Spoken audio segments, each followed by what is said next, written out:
Je ne sais pas s'il va réussir dans sa mission, mais je pense qu'avec ces principes-là de jeu, de toute façon, on va dans le mur. S'il sauve Lorient, il va rester, et puis c'est pas grave, il emmènera Lorient dans le mur l'année d'après, parce que ce football-là, c'est terminé, ça n'existe plus. Moi, à sa place, j'aurais plutôt fait en sorte de faire bosser les mecs devant, que les mecs devant à Lorient se bougent un peu le cul, parce que quand on regarde de près l'équipe, on s'aperçoit quand même que devant, il y a 2-3 mecs qui doivent quand même être capables de faire un petit peu mieux que ce qu'ils font. Tu vois, Waris, Marveau, Mukanjo, il y a un ou deux autres joueurs encore. Il y a Jeannot qui était le meilleur buteur également la saison dernière. Avec ils ont moyen, franchement, sur le papier, de faire un petit peu mieux offensivement que ce qu'ils font. Même au milieu de terrain, il y a défensivement, je sais pas, qu'est-ce qu'il va faire? Il va rajouter 2-3 mecs. Ils ont voulu Michael Siani, qui est un peu une passoire, quoi. Je sais pas ce qu'il va faire. Il va mettre 6 mecs derrière et il va sauver le club comme ça.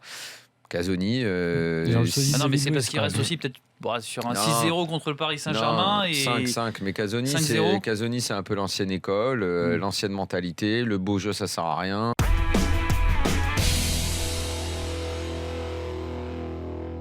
Il faut mieux qu'il essaie de faire une carrière, on va dire, en Ligue 1, de progresser club après club. Il était à Caen, ça se passait bien. Il fait des allers-retours, si tu veux, où il perd un peu de temps. Mais Andy Delors, c'est un jeune joueur.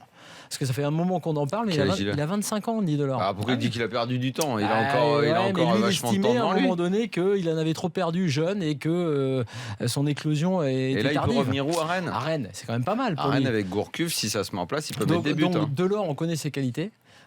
Frappe de balle. Et pour ceux qui aiment les attaquants, pour le coup, s'ils avaient gardé Ntep avec Delors, ça peut faire un truc. Pour eux qui ont un petit souci avec le 9, puisque Sio est critiqué, à juste titre d'ailleurs, à Rennes, il se trouve que c'est une bonne pioche. Donc, mis à part le fait que je ne sais pas exactement dans quel état tu vas le récupérer, parce qu'il a très peu joué, paradoxalement. Et il a marqué, je crois, un seul but, il a peu joué.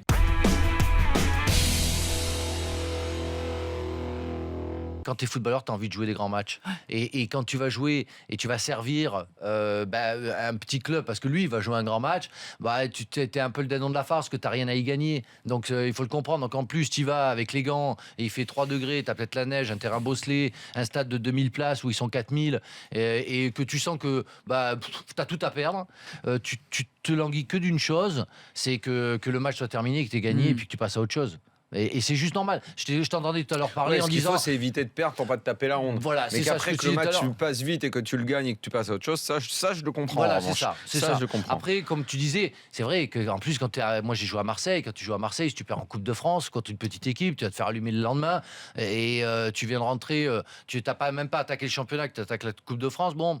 C'est vrai que c'est pas quelque chose qui te fait plaisir. Tu n'es pas content pour l'autre équipe, quoi. Parce que nous, on est là pour les taper, quoi. Tu vois, donc on n'est pas dans la fête nationale, quoi.